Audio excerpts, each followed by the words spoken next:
Olá, meu amigo, minha amiga. Na sequência da nossa série sobre as bem-aventuranças, esse luminoso roteiro que o nosso irmão mais velho, o nosso mestre, nos deixou no Evangelho, que é o Sermão do Monte, as bem-aventuranças, nós viemos falar sobre um tema da maior importância para todos nós, que é a dor. Esse tema que é essa condição que é de todos nós, de alguma forma, porque todos nós, sob a forma da expiação, que é a dor que vem do passado, ou da prova, que é a dor que nos prepara para o futuro, todos nós na Terra estamos mexidos, estamos misturados com a realidade da dor. Os mais bonitos, os mais ricos, as pessoas que nós julgamos privilegiadas pelas ordens da terra, todos passam por fenômenos como o da violência, como o da drogadição, como as mais variadas questões, os conflitos familiares, que são realmente democráticos, que são realmente universais, que são próprios da condição humana. Então não nos enganemos, todos nós nos mexemos, nos incomodamos com a dor. E é nessa situação, nessa condição nossa, que Jesus vem nos ensinar que são bem-aventurados os que sofrem. Nós precisamos sempre nos surpreender com Jesus Cristo. O Evangelho é sim um manual de instrução, um manual de instruções dessa nossa vivência na Terra.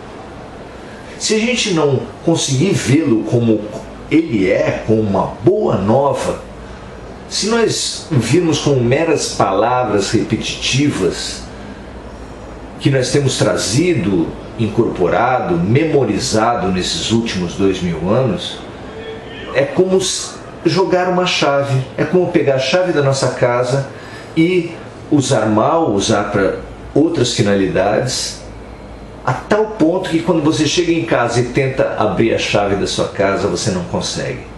Para nós usarmos o Evangelho naquilo que é principal, para que ele abra as nossas vidas, para que ele abra os nossos corações, nós precisamos nos surpreender com ele. E bem-aventurados os aflitos, os que sofrem, é sim uma mensagem, uma lição surpreendente. Bem-aventurados os aflitos, diz o Evangelho, porque eles serão consolados. Mas qual é o consolo daquele que sofre? Vamos pensar juntos. Que consolo pode haver para aquele que passa por dificuldades? Não é difícil, desde pequeno, a gente perceber que a dor, a punição, a dificuldade é muito pior para aquele que não vê sentido nela.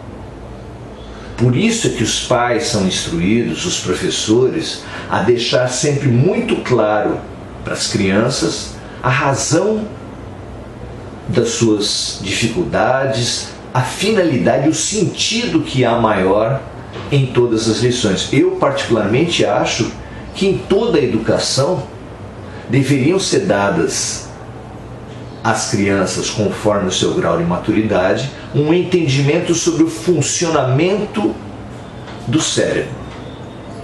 Esse conhecimento da neurologia, da sinapses, da função dos neurônios, de como eles se ligam, é realmente muito importante para que a gente possa entender que uma lição como trigonometria, como o conhecimento dos afluentes do rio Amazonas, os momentos da história, se não servirem para mais nada, já servem para, estabelecendo conexões, desafiando o nosso cérebro, nos deixar, ao fim de um processo educativo, um cérebro, um equipamento cerebral mais hábil, mais capacitado para enfrentar os problemas da vida. Então nós precisamos entender a importância de qualquer processo educativo. Dizem isso os neurologistas muito claramente já na terceira idade. Porque se você se acostumar a trazer sempre desafios novos ao seu cérebro, novas sinapses vão sendo estabelecidas entre os neurônios, novas ligações neuroniais, e com isso aquela decadência, aquele enfraquecimento do cérebro que é quase que inevitável ocorrer com a idade, ele vai ser prevenido, ele vai ser minimizado, porque o seu autor, o seu dono do cérebro, vai estar desafiando-o constantemente e fazendo com que ele se aprimore, ele se compense nas suas perdas com outros ganhos. É muito interessante a gente perceber como a nossa visão de mundo vai nos capacitar a entender essa bem-aventurança de Jesus. Por quê? Porque se a gente pensa que a vida é um bar, e a gente vê no bar pessoas compenetradas, servindo, e pessoas alegres, relaxadas, prazerosas, usufruindo a vida, que são aqueles que são servidos. Nós vamos naturalmente achar que são bem-aventurados, que são felizes, aqueles que estão sorrindo, aqueles que estão satisfazendo os seus prazeres.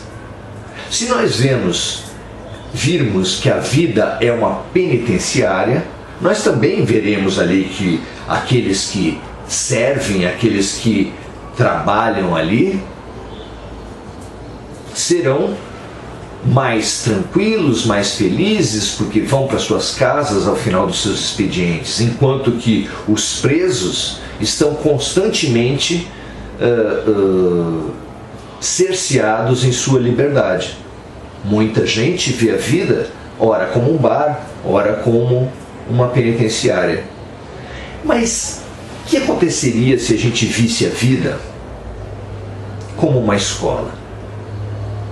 Vendo a vida como uma escola, será que a gente acharia que as crianças que estão sempre rindo e exclusivamente se divertindo, que elas estariam melhores do que as outras que dentro das salas de aula estudam, conversam, aceitam o desafio das lições, se preparam para a vida?